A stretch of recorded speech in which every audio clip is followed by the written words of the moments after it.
दोस्तों, एक महिला अपने पति के साथ कार में बैठकर रोजाना ऑफिस को जाती थी। लेकिन रास्ते में ट्रैफिक पर या फिर लाल बत्ती पर जहां भी उसकी कार रुकती थी, तो कुछ भीख मांगने वाले लोग उसके कार को घेर लिया करते थे। ऐसे में एक लड़का था जो कि बहुत ही मासूम था, जो कि कभी गुब्बारे बेचता, कभी पेन बेचता, कभी गुलाब का फूल बेचता था। वो भी उसके कार के पास आता है और दोस्तों, इतना मासूम, इतना प्यारा वो बच्चा होता है। धीरे धीरे उस महिला को बच्चा पसंद आने लगता है। उस बच्चे की प्यारी प्यारी बातें उस महिला का दिल जीत लेते हैं। लेकिन दोस्तों, एक दिन उस बच्चे का एक्सीडेंट हो जाता है और उसके बाद उस महिला को पता चलता है कि ये बच्चा कोई और नहीं बल्कि उसी का बच्चा था जिसे वो जन्म देने के बाद उसको छोड़ना पड़ा था। और 8 साल बाद वो इस हालत में इस तरीके से भटक रहा था, भीख मांगने पर मजबूर था। दोस्तों, आखिर क्या मजबूरी थी? ऐसा क्या हुआ था कि उसको उस बच्चे को छोड़ना पड़ा था? और एक्सीडेंट होने के बाद जब उसके पति को यह बात पता चलती है तो फिर क्या होता है? दोस्तों, एक माँ और बेटे का भावुक कर देने वाला एक कहानी है। आइए जानते हैं पूरी कहानी इस वीडियो में। लेकिन वीडियो में आगे बढ़ने से पहले बस वही रिक्वेस्ट कि वीडियो को लाइक कर दीजिए, चैनल को भी सब्सक्राइब कर लीजिए ताकि मेरा हौसला बढ़ता रहे। दोस्तों, ये कहानी है दिल्ली की। एक व्यक्ति जिसका नाम शेखर होता है। दोस्तों, उसकी नेहरू प्लेस में कंप्यूटर की दुकान होती है। वो बदरपुर बॉर्डर के पास रहता था। अब दोस्तों, रोज वो बदरपुर से अपनी कार से अपनी पत्नी, जिसका नाम संजना होता है, उसके साथ बैठकर वो अपने दुकान पर आया करता था। लेकिन रास्ते में जहां भी ट्रैफिक पर उसकी कार रुकती थी, ज्यादातर नेहरू प्लेस की जो रेड लाइट थी वहां पर जब उसकी कार रुकती थी तो बहुत सारे बच्चे आकर उसको घेर लेते थे। अमूमन सारी गाड़ियों को घेर लेते थे। अब कोई पैसे मांगता था, कोई कुछ बेचता था, कोई शीशा ही साफ कर देता था। तो इस तरीके से बहुत सारे 10-20 बच्चे होते हैं, महिलाएं, बुजुर्ग लोग होते हैं जो कि वहां पर पैसे मांगा करते थे। तो उन्हीं में एक बच्चा था जिसका नाम राजू होता है। 11 साल उसकी उम्र होती है। वो दोस्तों गुब्बारा वगैरह बेचा करता था। एक दिन वो आता है उस गाड़ी के पास जिसमें शेखर और संजना बैठे थे। दोस्तों, वो संजना को देखता है और कहता है कि आंटी, आप गुब्बारे ले लीजिए। दोस्तों, वो गुब्बारा बेच रहा था। अब संजना उसको देखती है तो मुस्कुरा देती है, कहती मैं गुब्बारे का क्या करूंगी? तो कहता है कि अपने प्यारे से बच्चे को दे देना। दोस्तों, वो फिर मुस्कुरा देती है, कहती है मेरा बच्चा जब तक होगा। दोस्तों, वो 6 महीने की प्रेग्नेंट होती है। कहती है जब तक मेरा बच्चा होगा तब तक तुम्हारा गुब्बारा तो फूट जाएगा। वो कहता है आंटी, नहीं फूटेगा, अगर आप नहीं फोड़ोगे तो नहीं फूटेगा। उसके बाद दोस्तों, वो कहती है कि बहुत प्यारे बच्चे हो तुम, लाओ दे दो मुझे गुब्बारे। दोस्तों, वो 2 गुब्बारे ले लेती है। उसके बाद फिर वो आगे बढ़ जाती है क्योंकि तब तक जो सिग्नल था वो ग्रीन हो जाता है। दोस्तों, उसके बाद कभी कभार 2-4 दिन पर एक दिन उसकी ऐसा नौबत आता ही था कि गाड़ी वहां पर रुक जाती थी। एक दिन फिर जो है वो आता है, लेकिन आज वो पेन बेच रहा था। संजना उसको देखते ही अपना शीशा नीचे करती है और कहती है कि क्या बात है, आज तो तुम पेन बेच रहे हो, गुब्बारे क्यों नहीं बेच रहे हो? तो कहता है कि आंटी, क्योंकि गुब्बारे फूट जाते हैं तो इसीलिए उसमें नुकसान हो जाता है। आज आप पेन ले लीजिए, 20 रुपए के 10 पेन हैं। अब दोस्तों, संजना को तो ऐसे पेन का इतना काम था नहीं, लेकिन दोस्तों फिर भी वो पेन ले लेती है। उसके बाद फिर वो चली जाती है। अब दोस्तों, ऐसे ऐसे जो है संजना और उस बच्चे में जिसका नाम राजू होता है, दोनों में अच्छी दोस्ती हो जाती है। वो जो है राजू को पसंद करने लगती है क्योंकि उसकी बातें बड़ी प्यारी थी, बहुत ही भोला बच्चा होता है। अब दोस्तों, जब भी आती थी उससे कुछ ना कुछ ले लेती थी और बदले में चुपके से 150 रुपए उसको पकड़ा दिया करती थी। इस तरीके से वो बच्चा उसको अच्छा लगने लगता है। दोस्तों, एक दिन क्या होता है कि जब गाड़ी उसकी रेड लाइट पर खड़ी होती है, राजू वहां पर दिखता नहीं है। वो उसी को निहार रही थी क्योंकि वो चाहती भी थी कि काश मेरी गाड़ी यहां पर रुके और उस बच्चे से बात हो। अब दोस्तों, जैसे ही गाड़ी रुकती है, राजू दिखता नहीं है। तो जो 2-4 बच्चे थे वो जानते थे कि ये जो मैडम है राजू को पसंद करती हैं। वो दौड़कर आते हैं और कहते हैं कि मैडम, आप राजू को देख रहे हो, राजू का तो एक्सीडेंट हो गया है। अब दोस्तों, जैसे ही वो सुनती है संजना, उसके आंखों में आंसू आ जाते हैं। कहती है क्या बात कर रहे हो, कैसे, कहाँ एक्सीडेंट हो गया? तो कहते हैं कि जैसे ही यहाँ आने के लिए अपने घर से निकला था दोस्तों, वो संगम विहार की झुग्गियों में रहता था। ये बात है 2017 की। तो कहते हैं जैसे ही वो घर से निकला वैसे ही कोई कार वाला उसको ठोक कर चला गया।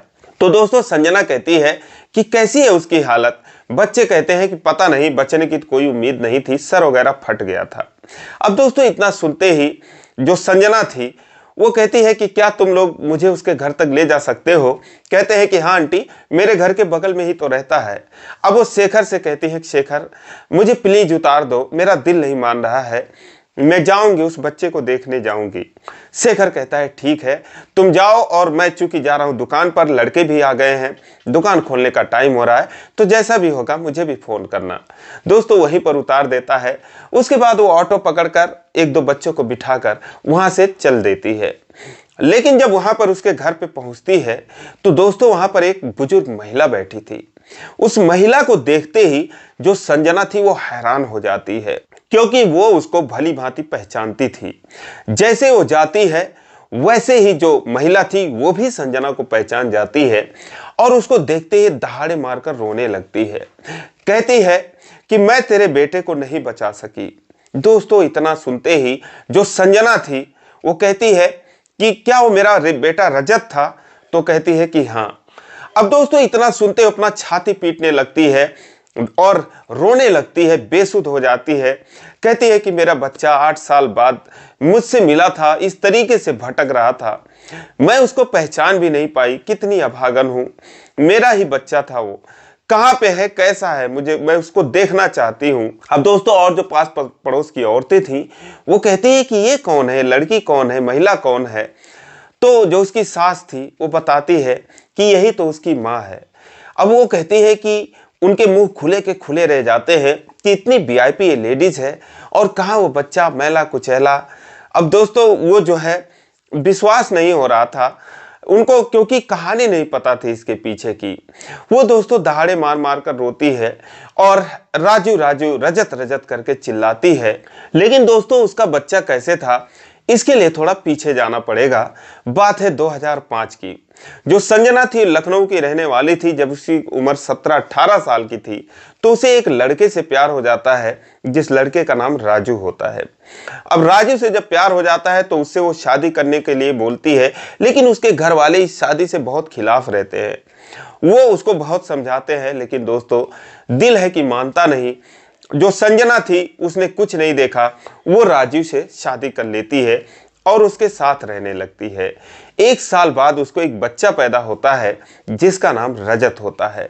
लेकिन दोस्तों फिर 1 साल और बीतता है तो उसे पता चल जाता है कि उसने जो राजू से शादी करने का फैसला किया था वो बहुत गलत फैसला था, क्योंकि जो राजू था दोस्तों एक हिस्ट्री सीटर था, गैंगस्टरों से जुड़ा हुआ था, वो एक शूटर था।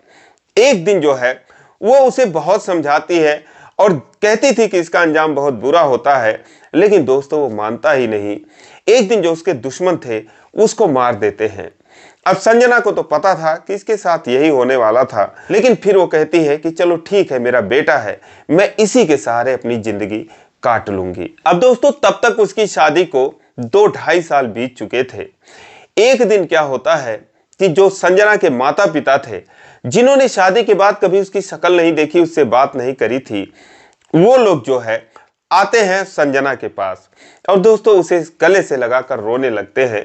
कहते हैं कि बेटा जो भी कुछ हुआ भूल जाओ, अब वो भी इस दुनिया में नहीं है, तुम्हारी जिंदगी बहुत बड़ी है, चलो हम तुम्हारी कहीं शादी कर देते हैं, लेकिन एक शर्त है कि ये जो बच्चा है इसको तुम्हें भूलना पड़ेगा। वो कहती है कि आप लोग चले जाइए, मैं अपने बच्चे को नहीं छोड़ सकती। लेकिन वो लोग कहते हैं कि ऐसे में कौन तुमसे शादी करेगा अगर बच्चे को नहीं छोड़ोगी। अब दोस्तों जो रजत होता है उसके दादा दादी भी थे।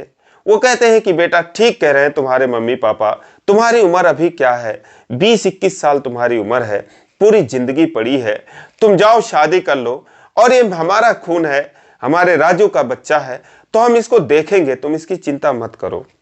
वो कहती है कि ये मेरे बिना कैसे रह पाएगा, अभी 1-1.5 साल इसकी उम्र है और मैं भी तो इसके बिना नहीं रह पाऊंगी। लेकिन दोस्तों अब वो जो है इतना कुछ झेल चुकी थी कि उसे जो है बहुत सोच विचारने के बाद रजत को छोड़ना पड़ता है और उसके बाद वो अपने माता पिता के साथ अपने घर चली जाती है। लेकिन दोस्तों जब वो जा रही थी इस तरीके से रो रही थी कि जितने सारे वहां पर लोग थे, देखने वाले लोग थे, सारे लोग रोने लगते हैं।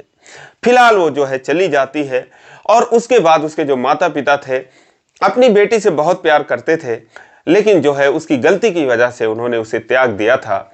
लेकिन अब जो है उसके लिए एक अच्छा सा लड़का ढूंढने लगते हैं। उनका कोई जानने वाला उनको शेखर के बारे में बताता है। तो दोस्तों दोनों एक दूसरे को देखते हैं और उसके बाद पसंद कर लेते हैं और उसके बाद शादी तय कर दी जाती है। लेकिन शादी करते वक्त ये सारी बातें, उसकी पिछली जिंदगी की सारी बातें छुपाई जाती हैं। उसके शादी के बारे में, उसके बच्चे के बारे में ऐसा कुछ भी नहीं बताया जाता, बल्कि एक कुंवारी लड़की बताकर उस शेखर से उसकी शादी कर दी जाती है। शेखर का परिवार दिल्ली में रहता था, अच्छी खासी पढ़ी लिखी उसकी फैमिली होती है। दोस्तों संजना से शादी करके बहुत खुश होता है, क्योंकि संजना बहुत खूबसूरत थी और साथ ही में जिंदगी ने इतने ठोकर उसको दिए थे कि वो समझदार भी हो चुकी थी। इसीलिए जो शेखर था बहुत खुश हो जाता है, संजना को बहुत प्यार करता है। और चूंकि दोस्तों दिल्ली से कुछ समय के लिए गया था मात्र शादी करने के लिए, तो शादी करने के बाद वो वापस आ जाता है बदरपुर, अपने फ्लैट में रहने लगता है। और उसके बाद नेहरू प्लेस में उसकी कंप्यूटर की दुकान होती है, लैपटॉप की दुकान होती है। तो वो जो है संजना के साथ ही रोज ऑफिस जाया करता था।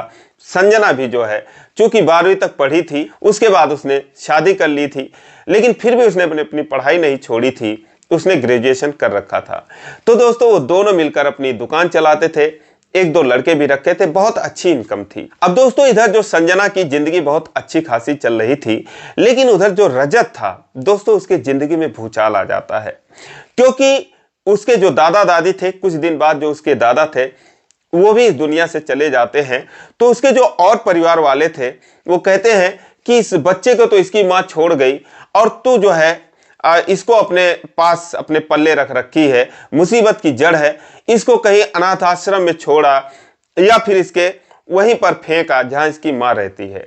लेकिन जब उसकी दादी थी वो कहती है नहीं, ये मेरा राजू है, मेरे राजू का बच्चा है, मैं इसको नहीं छोड़ सकती, ये मेरे साथ ही रहेगा। अब दोस्तों आए दिन जो है उनके जो और बेटे थे वो कलेश करते रहते थे, उनकी जो पत्नियां थी वो कलेश करती थी, तो इसीलिए वो बहुत परेशान रहती थी। एक दिन जो है उसकी जो रजत था उसकी बुआ आई हुई थी, जो कि सबसे बड़ी थी घर में। तो वो आई हुई थी और वो देखती है कि इस लड़के को लेकर बहुत कलेश होता है। उस समय उसकी उम्र मात्र 4 साल की होती है, क्योंकि 2005 में शादी हुई थी, 2006 में जो है वो पैदा हुआ था। 2007 में जो राजू था वो मारा जाता है और 2009 की बात है जब वो आती हैं। वो कहती है कि माँ जब इतनी परेशानी इस बच्चे को लेकर, तो ला इसको दे दे, मुझे मेरे 2 बच्चे हैं और उनके साथ मैं इसको दिल्ली लेकर जाऊंगी, वहीं पर रहेगा। लेकिन वो कहती है कि नहीं, मुझे किसी पर भरोसा नहीं है और ये मेरे साथ ही रहेगा मैं जब तक जीऊंगी, और तेरे भी बच्चे हैं, तेरा अपना पति है, वही इसके साथ दुर्व्यवहार करने लगेगा तो फिर बता कहाँ जाएगा ये, इसीलिए मैं इसको अपने पास ही रखूंगी। लेकिन वो कहती है अच्छा ठीक है, जब ऐसी बात है माँ, तेरा भी इस घर में मैं देख रही हूँ कोई नहीं है, तो तू भी चल मेरे साथ, और जो मैं रूख सूख खाऊंगी तुझे भी कमा कर खिलाऊंगी, मेरे साथ चल। तो दोस्तों इस तरीके से रजत जो है अपनी दादी के साथ दिल्ली आ जाता है। संगम विहार में उसकी बुआ रहती थी। दोस्तों इधर उधर वो मजदूरी करती थी। अब धीरे धीरे दोस्तों वक्त बीतता गया और जब वो 10 साल 11 साल का हो गया तो देखने लगा कि कुछ लड़के जो है वो पैसा कमा कर लाते थे। तो कहता है यार ये पैसे कहाँ से तुम लोग लाते हो कमा कर? तो बच्चे उसको बताते थे कि हम जाते हैं ऐसे और दिल्ली की सड़कों पर रेड लाइट पर जहां भी पड़ता है तो कार वाले जो है हमको पैसा देते हैं, हम उनसे मांग लेते हैं, वो दे देते हैं। अब दोस्तों उसके भी मन में आ गया, क्योंकि उसके दादी की भी तबीयत वगैरह खराब रहने लगी। उसके जो फूफा थे, पियक्कड़ आदमी थे, वो भी जो है आए दिन झगड़ा ही करते रहते थे। तो कहता है ठीक है मैं भी चलूंगा यार तुम लोगों के साथ। लेकिन जो उसकी दादी थी वो मना करती है, कहती है नहीं तू नहीं जाएगा और कोई पैसे से मांगना गंदी बात है, मत जाया कर। लेकिन वो कहता है दादी मैं पैसे नहीं मांगूंगा, कुछ बच्चे जो है कुछ सामान भी बेचते हैं तो मुझे कुछ पैसे दे दो, गुब्बारे वगैरह ले लूं, मैं वही बेचा करूंगा। अब दोस्तों गुब्बारे खरीदता है और फिर जाकर वो नेहरू प्लेस की रेड लाइट पर बेचता रहता है। कभी पेन बेचता, कभी गुलाब बेचता, कभी जो है कुछ भी बेचता।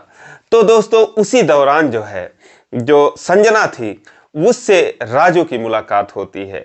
अब दोस्तों संजना जो है वो अपने बच्चे को बहुत याद करती थी, रजत को बहुत याद करती थी। लेकिन दोस्तों अब कभी भी उसको याद आती थी तो अकेले में वो रो लेती थी, किसी से कुछ कह भी नहीं सकती थी, क्योंकि जब तक वो अपने घर पे थी तो उससे अक्सर मिल लिया करती थी। लेकिन शादी के बाद दोस्तों उसके माता पिता ने कहा था कि भूल कर भी कभी उस बच्चे का नाम अपने जुबान पर मत लाना, नहीं तो अगर इन लोगों को पता चल जाएगा तो बहुत बुरा हो जाएगा। दोस्तों इसीलिए अपने कलेजे पर पत्थर रखकर रजत को जो है याद करती है, लेकिन चाहते हुए भी कभी उससे मिल नहीं पाती है। और उसको ये भी नहीं पता था कि आखिर रजत कहाँ है, क्योंकि कभी भी वो फोन करती थी, अपने जाती थी जब मायके, तो पता चलता था कि वो तो अपनी बुआ के साथ कहीं चला गया है। इसीलिए कभी उससे संपर्क नहीं हुआ। और उस रजत का धीरे धीरे नाम उसकी दादी राजीव ही कहकर बुलाती थी, क्योंकि उनके बेटे का नाम राजू था, तो इसीलिए उसका नाम राजीव पड़ जाता है। तो दोस्तों इस तरीके से चल रहा था। और एक बार फिर जो रजत था वो राजीव बनकर अपने माँ के सामने दोस्तों पैसे मांगता है और सामान बेचता है। अब जो संजना थी वो उसे पहचान नहीं पाती 8 साल बाद, क्योंकि जब उन्होंने छोड़ा था तो वो 2-3 साल का था। 8 साल बाद वो कैसे पहचान पाती, बच्चा बड़ा हो गया था। और जो कि साफ सुथरा बच्चा रहता था, जिसे वो बहुत नाजों से फूल के समान पालती थी, अब वो बच्चा इतने कठोर माहौल में था, तो दोस्तों वो जो है मैला कुचैला ऐसे रहता था, इसीलिए वो नहीं पहचान पाती है। उससे उसका नाम पूछती है, ये भी पूछती है कि कहाँ पर रहते हो, तो बोल देता है कि मैं अपने दादी के साथ रहता हूँ, फिर भी जो है नहीं पहचान पाती।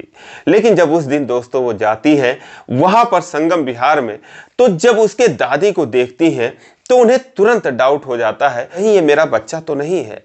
अब जैसे वो दादी भी बताती है, देखते पहचान जाती है, वो भी हैरान होती है कि ये कहां से आ गई।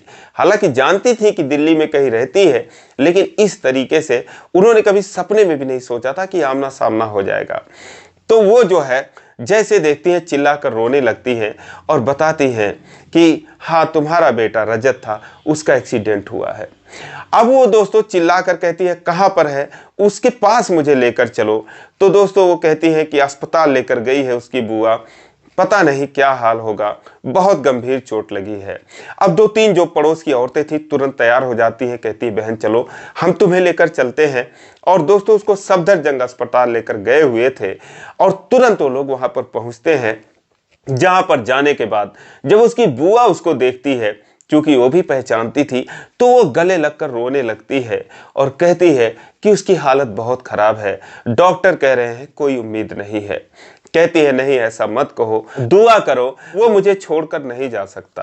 अब दोस्तों जब सारी बातें हुई 4-5 घंटे बीत गए और वो आईसीयू में था, उसकी कोई खबर नहीं। इधर जो है शेखर बार बार फोन कर रहा था, क्योंकि उसको इसकी चिंता हो रही थी। तो एक बार इसने फोन उठाया और बोली कि शेखर वो बच्चा जो है बचने की उम्मीद नहीं है, बहुत चोट लगी है, मुझे माफ करना, मैं आज आ नहीं पाऊंगी।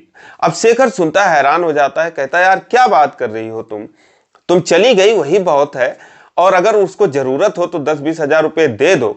ये कौन सी बात है यार कि तुम अस्पताल भी चली गई और कह रही हो कि मैं आ नहीं पाऊंगी।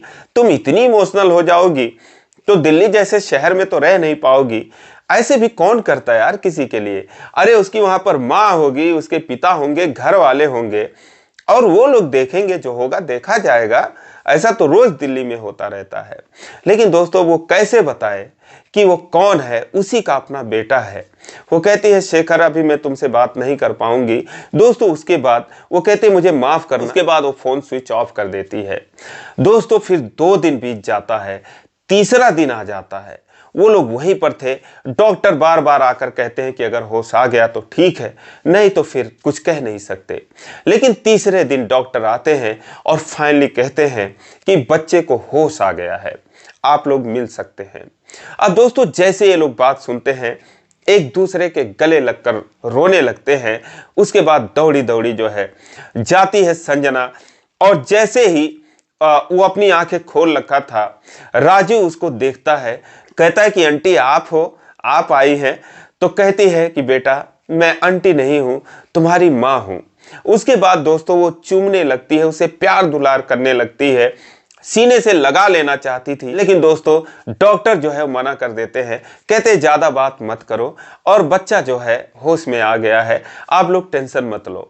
दोस्तों उसके बाद जो है वो आती है, भगवान का लाख लाख शुक्र अदा करती है और उसके बाद दोस्तों 3 दिन बीत जाते हैं और उसने जो है ना तो शेखर को कॉल किया और ना ही अपना फोन ऑन किया। दोस्तों उसके बाद शेखर को भी उसकी चिंता हो रही थी। वो जो है उन बच्चों के सहारे दोस्तों संगम विहार आ जाता है। जब वहां पर आता है उसे सारी कहानी पता चल जाती है कि वो बच्चा कौन था और उसकी पत्नी कौन है।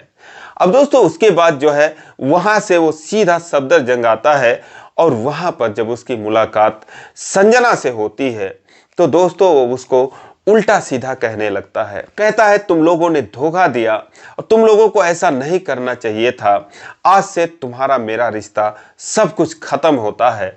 दोस्तों संजना कुछ नहीं बोल सकी, वो सिर्फ सर झुकाए सारी बात सुनती रही और उसके बाद इतनी सारी बात कहने के बाद वहां से शेखर चला जाता है। संजना को तसल्ली थी कि चलो राजू की जान बच गई। दोस्तों उसके बाद फिर वो 1 हफ्ते तक वहीं रहती है, डॉक्टर उसकी छुट्टी देते हैं, उसको लेकर वो संगम विहार आ जाती है, उसकी जो है देखभाल करने लगती है। और इधर जो है जब वो फिर से शेखर को फोन मिलाती है, दोस्तों उसने नंबर ब्लॉक मार दिया था, घर के हर एक सदस्य को उसने सारी बात बता दी थी और सबके फोन से उसका नंबर ब्लैक लिस्ट में डाल दिया था। उसके बाद दोस्तों 15 दिन बीत जाते हैं और एक दिन शेखर, उसकी माँ और उसकी बहन ये लोग जो है संगम विहार आते हैं, उसी घर पर जहां पर वो राजीव रहता था। जब वो आते हैं, जैसे ही संजना उन लोगों को देखती है फूट फूट कर रोने लगती है, क्योंकि अब उसकी दुनिया अलग हो चुकी थी। उसका बेटा था, अपने बेटे को अपने छाती से लगाकर वो फूट फूट कर रोने लगती है। दोस्तों उसकी हालत देखकर जो उसके सास ससुर थे वो भी रोने लगते हैं। वो कहते हैं बेटा रो मत, चलो घर चलो। वो कहती है कि नहीं मैं नहीं जाऊंगी, आप लोगों को पता चल ही गया होगा, मैं अपने बेटे को अब दोबारा नहीं छोड़ सकती। वो कहते हैं छोड़ने के लिए कौन कह रहा है, हम लोग माँ बेटे को अलग करके पाप नहीं लेना चाहते, चलो तुम इसको भी अपने साथ ले चलो और साथ ही में जो इसकी दादी है इनको भी अपने साथ ले चलो, क्योंकि ये भी तो अपने पोते के बिना नहीं रह पाएंगी। दोस्तों उसके बाद वो रोने लगती है, फूट फूट कर रोती है। उसके बाद शेखर की तरफ देखती है कि शेखर क्या कह रहा है।